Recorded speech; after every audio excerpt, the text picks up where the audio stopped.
Boa noite. Aqui é o canal Qual a Pauta. Hoje estamos recebendo o escritor do livro A Cristofobia no Século XXI, Daniel Chagas. Vamos conversar um pouquinho aí o que vai acontecer. Eu e meu amigo Rodolfo aqui. Rodolfo, se apresenta aí.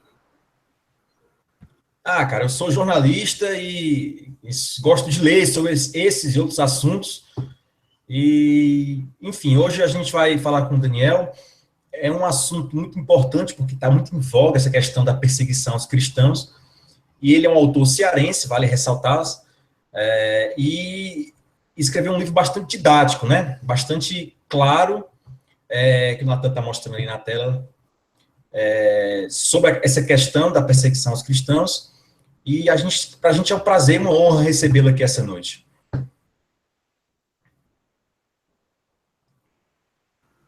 Daniel, se apresenta aí. Bota teu microfone aí no ativo e te apresenta aí.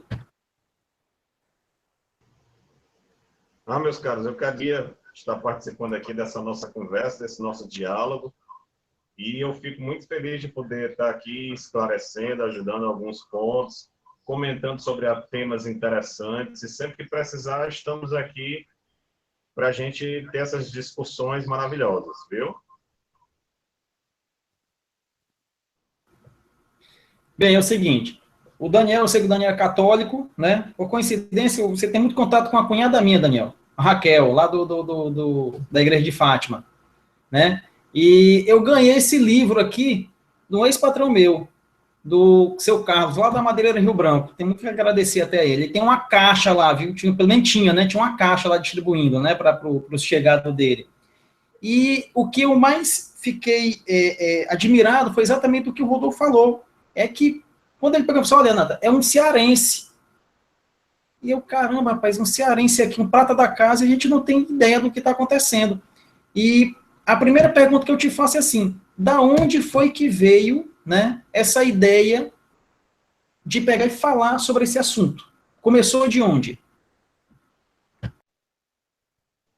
Bom, Natan, a principal razão foi que eu comecei a perceber que a literatura poderia ser uma excelente forma de evangelização. E eu lembro que ali por volta do ano 2013, por aí, eu comecei a descobrir as primeiras informações a respeito da perseguição aos cristãos, que é uma perseguição assim terrível, horrorosa. Nossa religião, ela é a religião mais perseguida. Para você ter uma noção, isso são dados da própria Ajuda à Igreja que Sofre, que é uma fundação católica, que diz que, que há mais ou menos entre 70% e 75% de toda perseguição religiosa no mundo se dá contra cristãos. Para a gente ter uma noção, significa dizer que de cada 4 pessoas que sofrem perseguição religiosa, 3 são cristãs. Então, isso é um dado muito alarmante. Me chamou muita atenção a pesquisa do sociólogo Massimo Introvigni, que disse que a cada 5 minutos, um cristão é morto por não renunciar à sua fé. E aquilo me chamou tanto a atenção que eu comecei a estudar e eu vi que tinha material. E graças a Deus o Espírito Santo me auxiliou. E aí a gente conseguiu chegar ao fim desse livro e, com a graça de Deus e a ajuda de Deus, publicá-lo, né? Daniel, cara, eu percebi durante a leitura do teu livro, eu pude concluir que há, em geral, 2 grandes formas de perseguição aos cristãos, né? Há a forma, digamos, cultural, que no caso seria a perseguição aos valores cristãos, e também a perseguição física, né? Que seria o extermínio mesmo, a matança generalizada de cristãos por motivo religioso, né?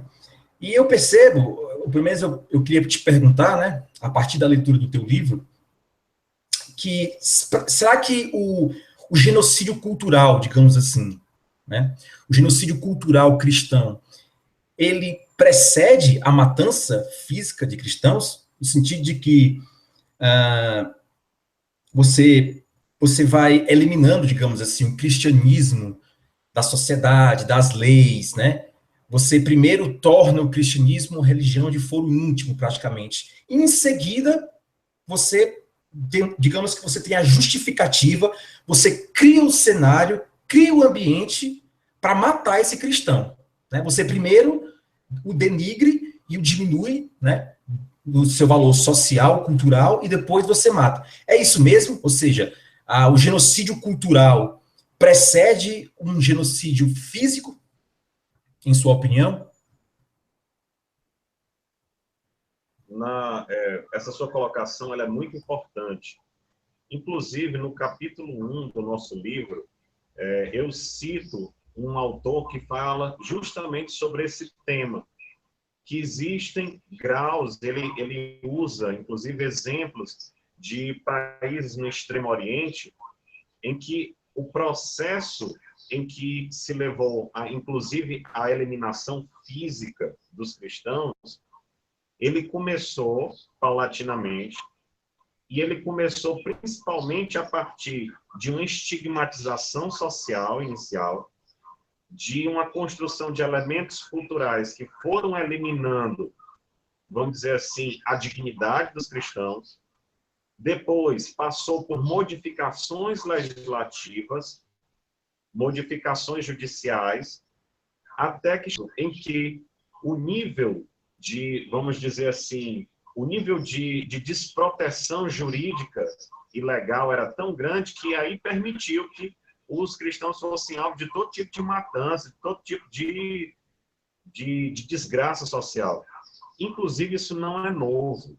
Isso não é novo. Se a gente for levar em consideração a Revolução Francesa, onde existiu uma matança generalizada de católicos e que, se você for ver, inclusive o professor Orlando Fidel, ele chega de uma forma muito clara a explanar isso. Ele diz que antes da Revolução Francesa ser antimonárquica, ela era eminentemente antirreligiosa, anticatólica. E isso a gente pode ver, e é muito claro a gente chegar a essa conclusão. Inclusive, depois eu posso até trazer elementos que comprovam isso. E a Revolução Francesa, ela partiu de uma situação que era um cerco legislativo.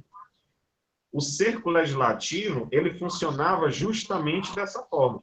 Você ia modificando as normas, você ia modificando a lei para que a vivência da fé comum fosse cada vez mais para a ilegalidade. Quando você empurra a vivência da fé para a ilegalidade, quando você for ver, você já está sofrendo uma perseguição. Por quê? Porque não haverá liberdade religiosa para você exprimir a sua fé.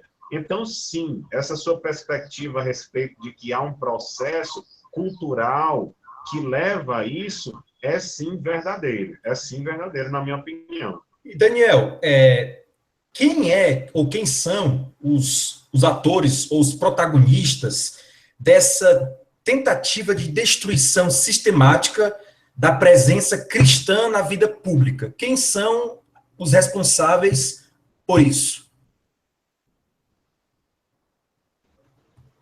Na verdade, o professor Alexander Del Valle, ele deu uma palestra muito interessante sobre isso, que ele trata sobre os vetores de perseguição. E os vetores de perseguição, eles são inúmeros, né? São inúmeros. Você tem vetores de perseguição, como, por exemplo, o mundo marxista-comunista, né?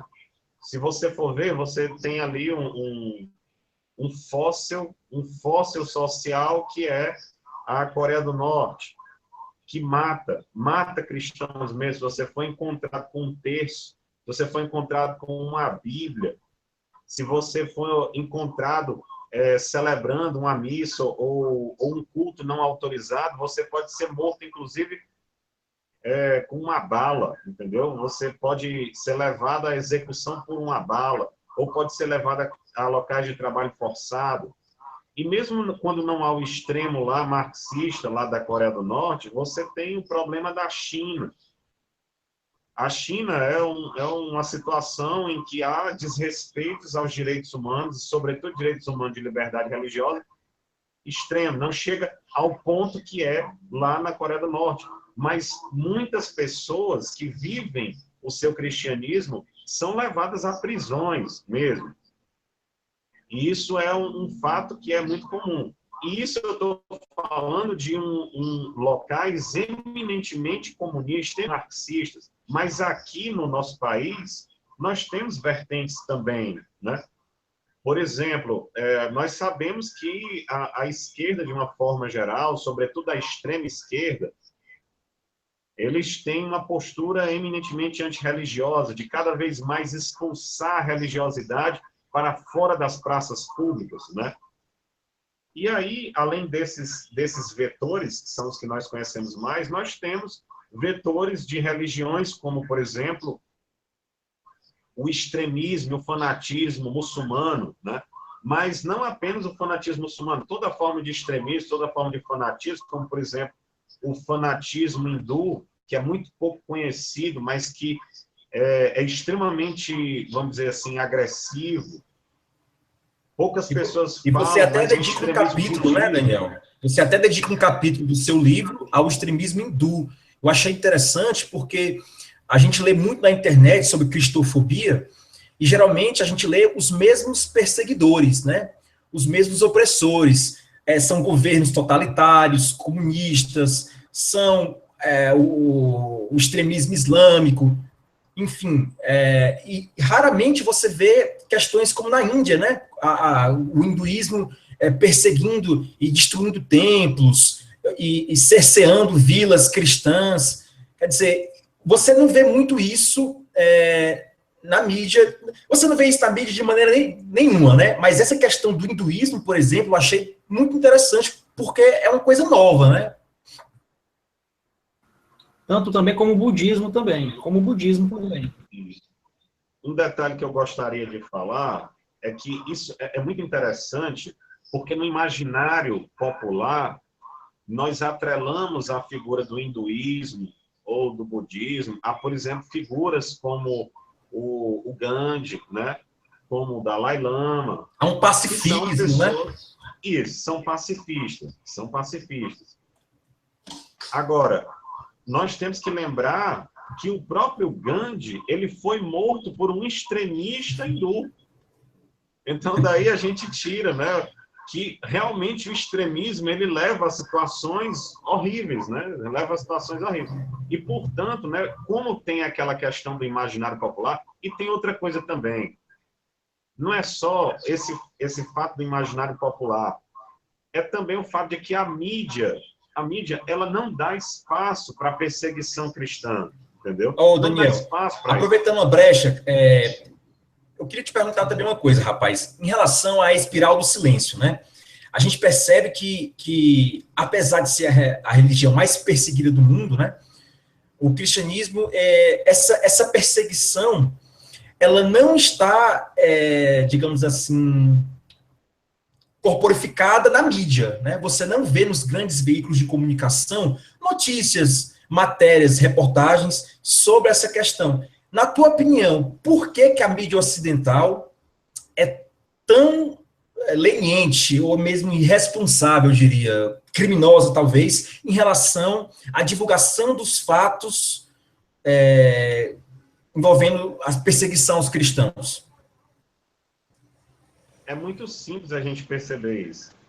Porque, por exemplo, se você for ver os grandes veículos, a mídia, grosso modo, quando você vai ver, geralmente quem são as pessoas que estão lá nas redações, que estão principalmente nas posições de comando?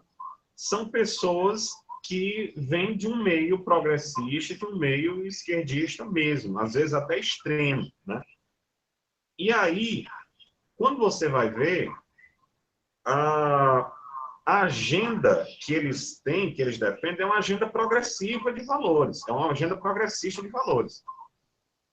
Se se trata de uma agenda progressista de valores, quem geralmente são as pessoas que fazem, que são contrárias a essa agenda progressista? São aquelas pessoas que são mais conservadoras, geralmente pessoas religiosas, que têm um conservadorismo maior a respeito de costumes, de moral, de valores.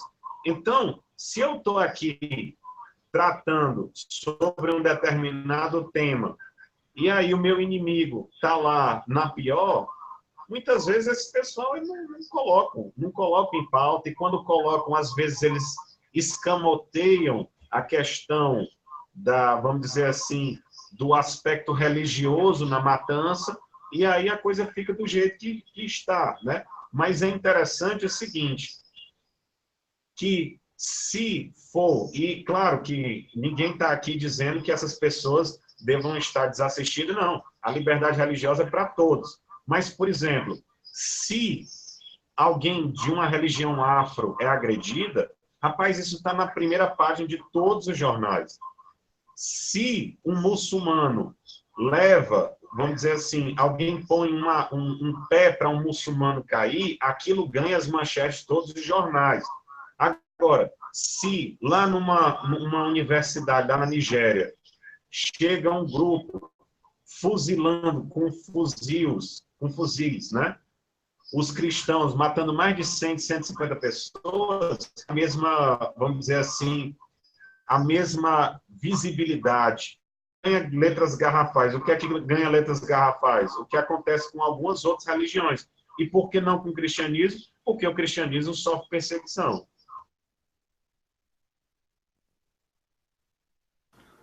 Vou mandar um aqui, Rodolfo, peraí.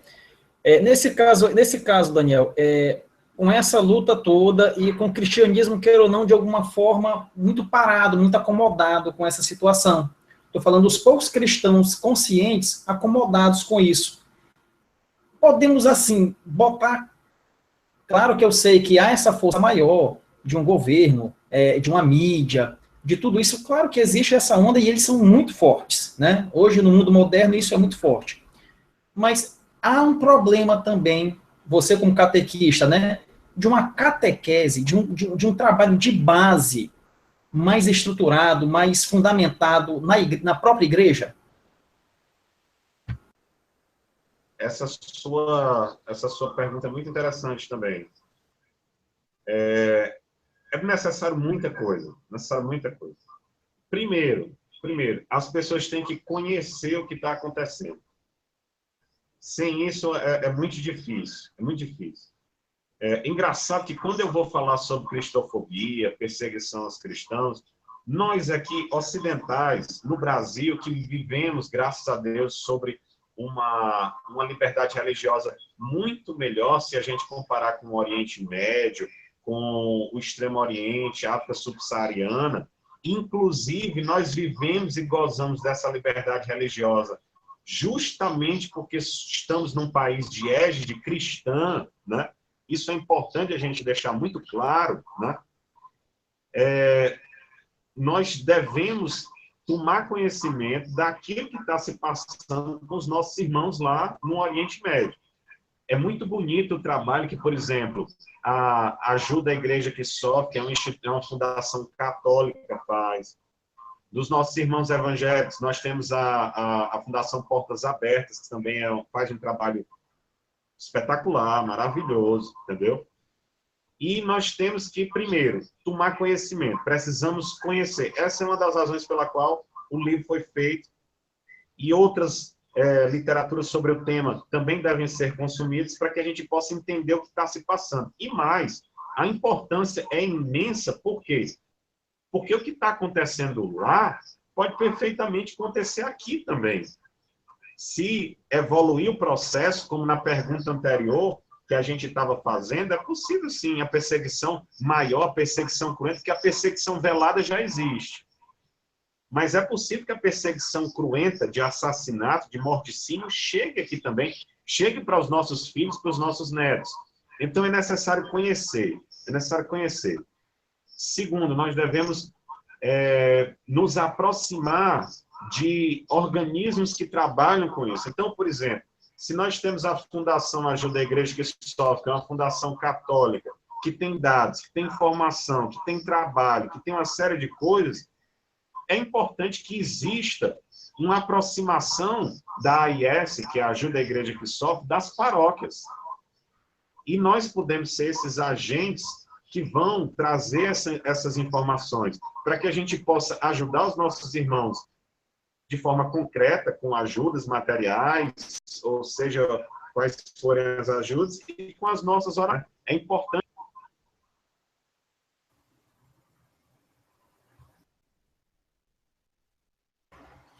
Daniel, da ONU, da União Europeia e dos organismos diplomáticos internacionais, pode-se esperar alguma ajuda em relação à cristofobia ou não? Rapaz, eu não acredito muito nisso, não. Não acredito muito nisso, não. Infelizmente, quando você vai ver as resoluções da ONU, é impressionante, rapaz. É uma coisa impressionante. Eu acabei de falar que a mídia, de uma forma geral, tem uma agenda extremamente progressista, a ONU é uma coisa assim absurda, absurda. Quando você vai ver, a ONU pressiona os países, e não vou dizer que em algum desses aspectos não esteja errado, que esteja errado. Por exemplo, se em algum país os islâmicos estão sofrendo perseguição, deve sim ser assistidos e tal, mas por que se calar tanto com relação à perseguição dos cristãos, entendeu?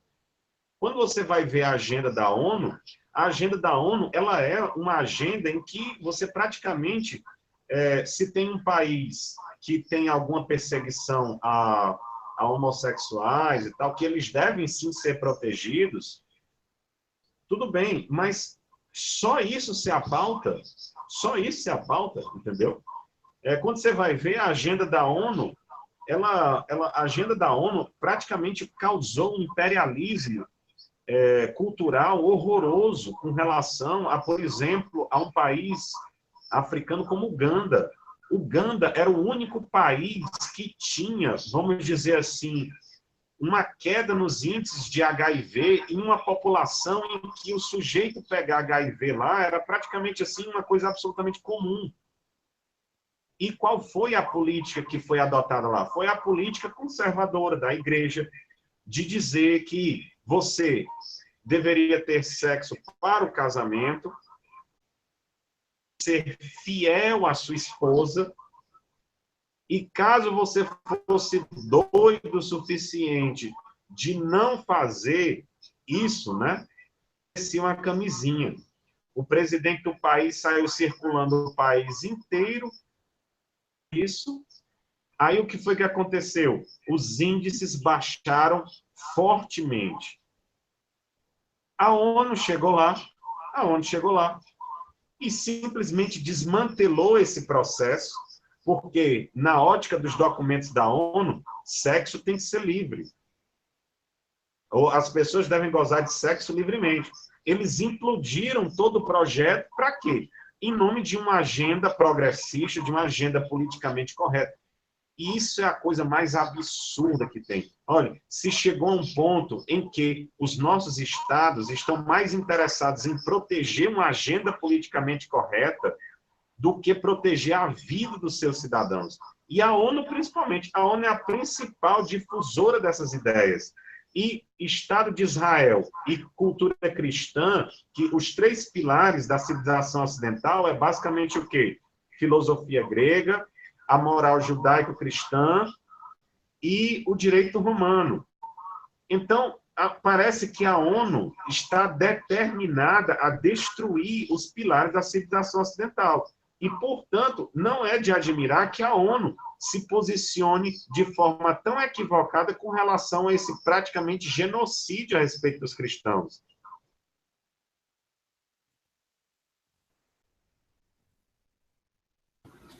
Vamos apimentar um pouquinho aí, então, Daniel. Deixa eu te perguntar uma coisa. E vendo essa situação, que dá para entender o seguinte, os hindus, os budistas, né, essas religiões, assim, por mais que haja essas perseguições, mas são muito localizadas, né? E o islamismo, ele vem de uma forma mais global, ela vem de uma forma mais expansiva, né? No teu ponto de vista, porque muitos dizem o seguinte, alguém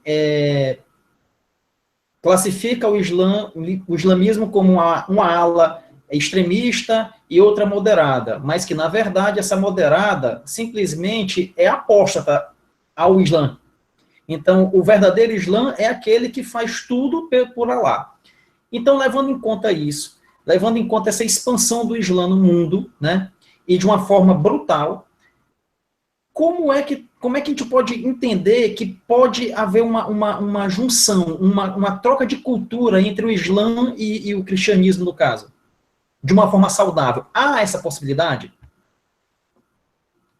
Olha, essa é uma das questões mais complexas. É uma das questões mais complexas. A primeira coisa,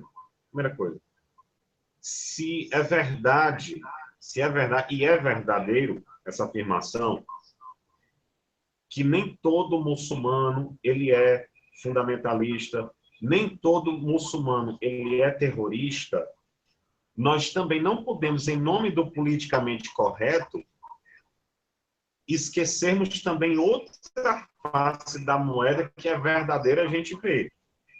Então, por que nós devemos esquecer também o fato de que a maioria dos terroristas são muçulmanos? Vou repetir, ao mesmo tempo em que é verdadeiro que nem todo muçulmano ele é um terrorista, nem todo muçulmano ele é um fundamentalista, nós não podemos deixar de estudar o fenômeno que é o fato de que a maioria dos terroristas são islâmicos, entendeu? Isso daí é algo que a gente tem que estudar. Não podemos, em nome do politicamente correto, deixar isso de lado. Porque deixar isso de lado significa o quê? Significa que vidas vão ser perdidas. Se os nossos líderes, se os nossos cientistas não abordam essa questão de uma forma séria, a um estudo científico a respeito do fenômeno, o que vai acontecer é que pessoas morrerão. A questão é o seguinte, essa é uma questão muito desafiante. É necessário o convívio pacífico entre as religiões. É necessário isso. É indispensável que exista um convívio entre todas as religiões. É lógico que, enquanto um muçulmano, enquanto um cristão, enquanto um budista, enquanto um hinduísta, é perfeitamente possível que exista proselitismo. Eu tentar convencer você de que a minha religião ela é a religião mais interessante. Agora, proselitismo de ideias, proselitismo de argumentos, e não proselitismo de armas. Se você não aderir à minha religião, então você vai ser morto. Se você abandonar a minha religião, eu vou te matar. Se você apostatar, eu vou te matar. Isso está absolutamente errado, absolutamente equivocado. Então, o maior problema a respeito do Islã é que se formou, e não são poucos, infelizmente não são poucas pessoas que pensam isso, que praticamente transformam o Islã numa espécie, vamos dizer assim, de teoria ideológico fanático, entendeu? Que deseja, por exemplo, você vê o caso do ISIS, de pessoas extremistas que acham que deve ser instaurado no mundo um califado mundial. E neste califado mundial, eu vou obrigar as pessoas a aderir a essa ou a minha religião, ou se você não quiser, você vai ser morto. O que eles desejam é instaurar a lei da Sharia no mundo todo, entendeu? Estabelecer um califado mundial em que o que vai ser colocado é a lei religiosa islâmica. E isso não é aceitável. Isso não é possível, porque as pessoas têm que ter liberdade religiosa. Então, quando me perguntam a respeito da convivência com os islâmicos, a minha resposta é o seguinte: liberdade religiosa para os cristãos, liberdade religiosa para os muçulmanos, para os budistas, e que sim, é necessária a evangelização, ela é uma atividade de proselitismo, ela é uma atividade de convencimento racional ou emocional, sim, mas isso deve ser feito no campo das ideias, respeitando aquilo que é a liberdade de escolha da pessoa, e não eu colocar uma arma nela dizendo, ou você adere à minha religião, ou você vai ser morto, ou você para de falar do nome de Jesus Cristo, ou você vai ser morto. Então, eu creio que essa é mais ou menos a linha adequada. Mas mesmo sendo essa linha, tu acha que seja adequada, tá? Que é a linha cristã. Perfeito. Mas eu estou lhe falando, será que, porque pelo pouco que eu noto, o Daniel, funciona assim. Há realmente, por mais que diga que seja uma minoria, não me lembro o nome dela completo, Brigitte, alguma coisa, que é uma ativista lá americana, até fala que é em torno de 15% a 25%, e isso daria por volta de 300 milhões de pessoas no mundo, né, que seriam os extremistas. E eu lhe digo, esses 300 milhões já faz uma desgraça já no mundo, já, né? Você imagina, isso é uma expectativa de 15 a 25. E o que ela diz é o seguinte, porém o seguinte, os outros, no caso 75%, né, que são ditos moderados, se você for conversar com eles, eles não matam, mas eles concordam que matem. Eu estou lhe falando que, diferente, por exemplo, existe o católico, aquele que realmente faz todos os preceitos que um católico deve fazer, né? E aqueles que se dizem católico, né? Aquele que não é de IBGE, né? O católico de IBGE. O católico de IBGE é simplesmente ali, não, realmente eu também não concordo, quer dizer, o mínimo dos princípios cristãos ele tem. E aquele realmente que faz todos o beabá da religião, que é o católico, de a missa, de fazer suas rezas e tal, ele tem a certeza que tem que ser conquistado na base da evangelização. Então, a minha dúvida, sabe qual é? Principalmente com a lei da migração, que por mais que o Temer vetou alguns artigos aí, mas foi aprovada, né? Se o Brasil, por ser um país assim tão acolhedor, tá? E também mas tão cheio de mazelas, se ele não vai estar de novo abraçando, é mais um problema. Sabe? Quem será que vão vir para cá? Porque sabemos nós que nesses locais que estão saindo esses refugiados, há cristãos perseguidos que não estão vindo no meio desses refugiados, que seriam muito bem adaptados aqui no Brasil. Sabemos nós que isso é pauta da ONU, como você já falou, e isso então é muito conveniente para todo esse momento, para todo esse progressismo. Então, a minha pergunta, a minha dúvida, será que, já vendo então o que acontece lá na Europa, né, os atentados também até nos Estados Unidos, que é um país mais seguro, será que esse abraço amigo, não estamos abraçando uma cobra? Natan, paz, essa é uma questão extremamente atual e extremamente interessante da gente observar, essa questão da perspectiva da lei da migração. Paz, a minha formação ela é jurídica, eu sou formado em Direito pela Universidade Federal do Ceará, tenho pós-graduação em Direito Penal, Processo Penal, e atualmente eu faço alguns estudos, inclusive internacionais, no campo do direito constitucional. E, rapaz, eu posso te dizer uma coisa. Essa lei da migração, sobretudo na forma inicial, como estava tentando ser passada, rapaz, aquilo é o maior golpe à soberania nacional que você possa imaginar. Eu nunca tinha visto um negócio tão destrutivo quanto aquilo. E eu vou lhe explicar por quê. É um absurdo essa lei da migração.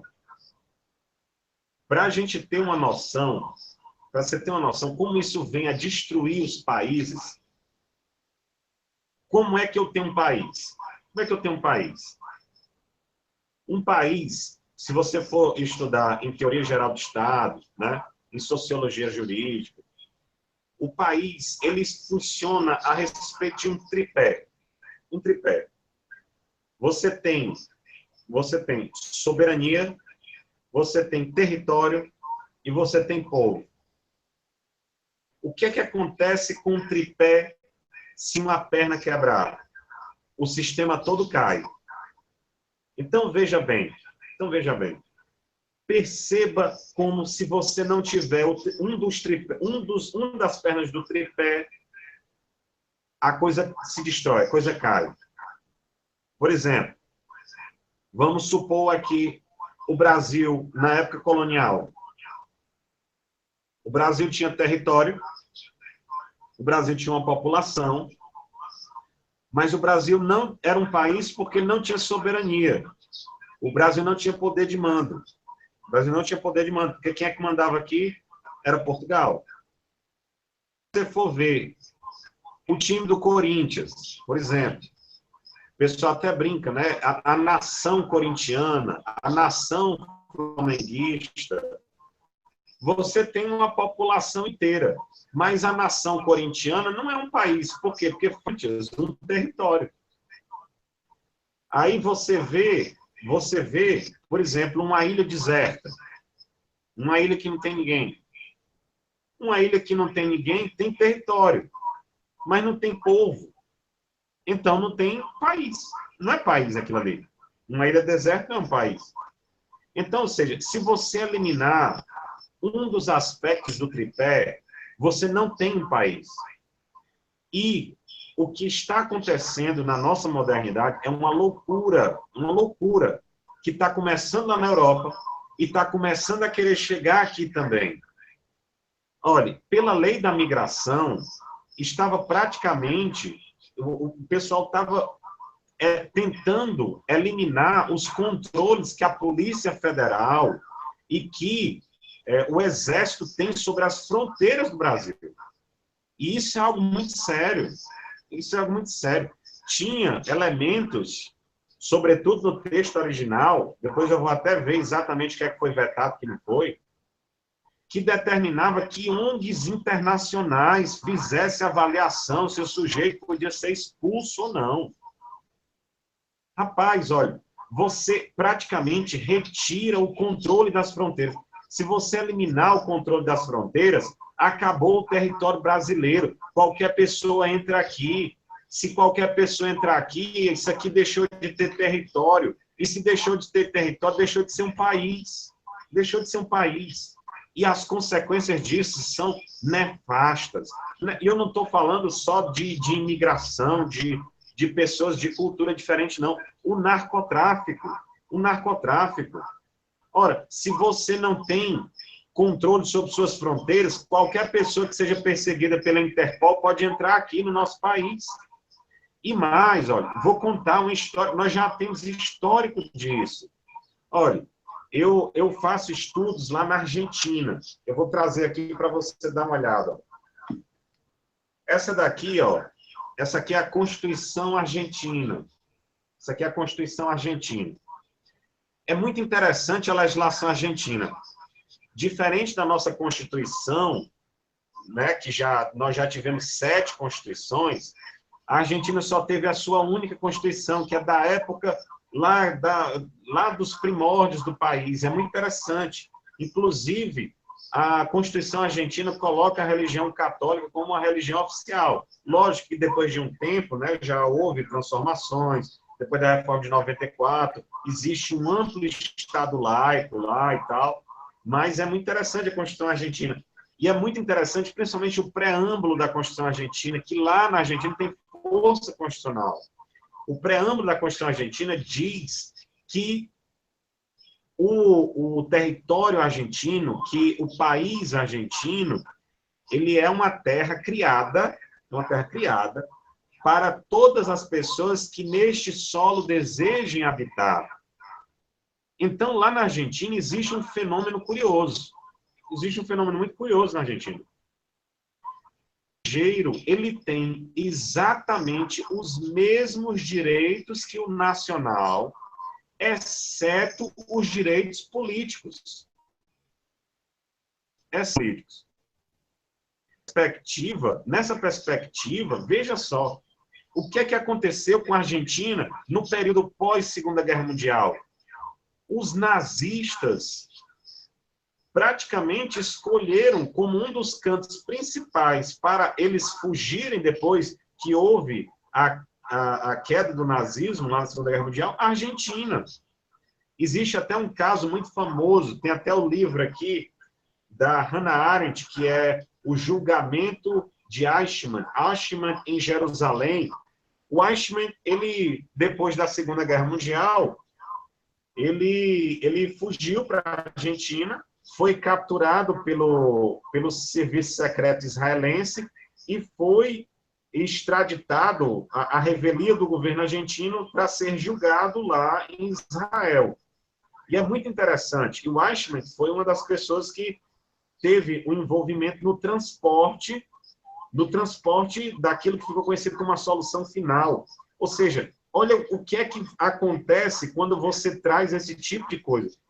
E o que é pior, Nathan, o que é pior, a lei da migração nacional, que está tentando ser passada, ela traz uma coisa que torna a legislação mais complicada que a legislação argentina. Porque o nacional aqui, o estrangeiro aqui no Brasil, por essa lei, ele não vai ter só os mesmos direitos civis que um brasileiro. Ele vai ter mais direitos. Ele vai ter mais direitos. Quer ver, ó?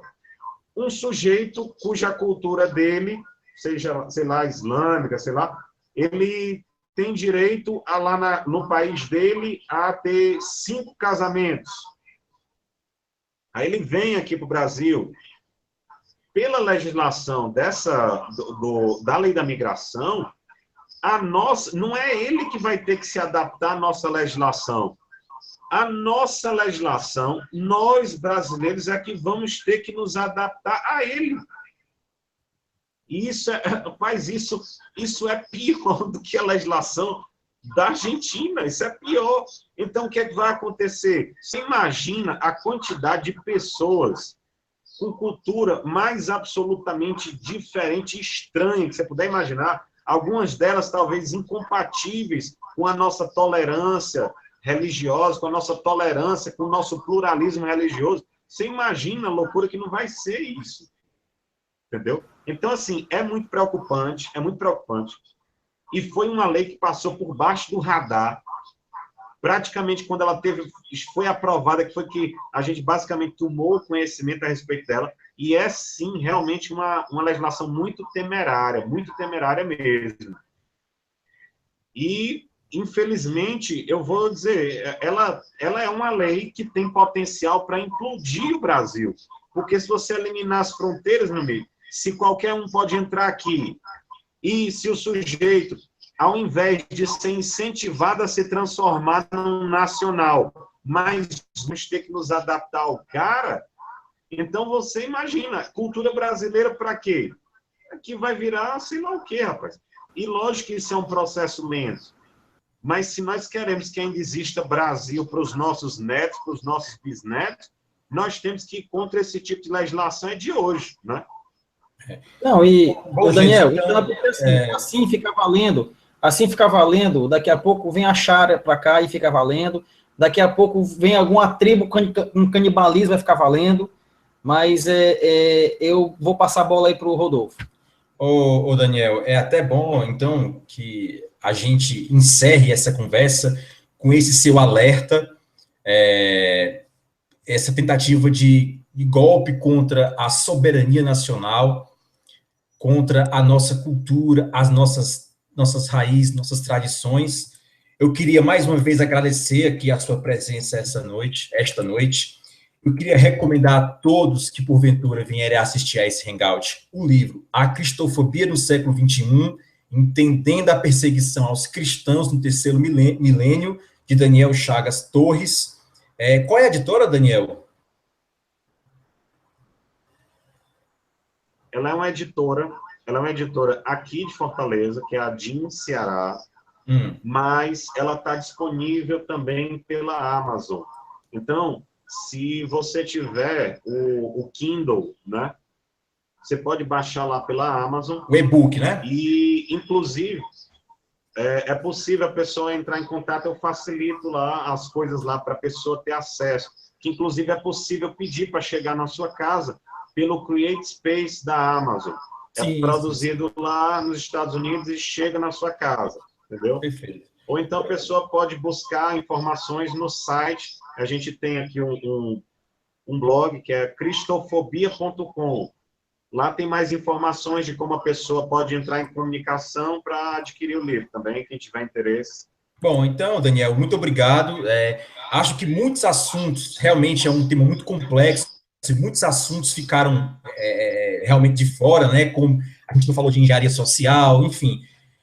Mas é um tema muito complexo. Eu convido a todos, né, a lerem não só esta obra, mas buscarem outros livros também. Ao final do livro do Daniel, há uma vasta bibliografia, referências, todas lá bonitinho para você pesquisar e ir atrás de novas fontes. Se você for cristão, católico, protestante, mas mais ainda, você precisa saber o que está acontecendo, né? E como o Daniel falou, isso pode um dia vir a acontecer de forma mais acentuada também em solo brasileiro. Então, Daniel, muito obrigado. Foi um prazer, uma honra. E eu espero que a gente faça mais conversas como esta aqui. Deixa eu me despedir. Eu gostaria de agradecer muito, viu? Tu finaliza, Daniel, tu finaliza. Não, queria só agradecer aí a toda essa disponibilidade de vocês, essa oportunidade de a gente poder conversar sobre esses temas. É muito interessante. Eu posso dizer para vocês que eu me diverti. Sério mesmo, eu gosto muito de tratar sobre esses temas, conversar sobre esses assuntos. Então, estou aqui à disposição de vocês, agradecer aí a oportunidade de todos vocês e estarei aqui acompanhando o canal de vocês e sempre que vocês precisarem e desejarem, estamos aqui para outras conversas como essas e outros temas também, sempre que vocês desejarem, viu? Um grande abraço, fiquem com Deus, que Deus ilumine muito os caminhos de vocês e que prossigam nessa missão. E estamos aqui, somos parceiros, viu? Um grande abraço. Obrigado, Daniel. Boa noite. A gente encerra por aqui esse hangout. E boa noite a todos. Valeu, pessoal. Boa noite. Obrigado, Daniel. Próximos virão, tá? Um abração.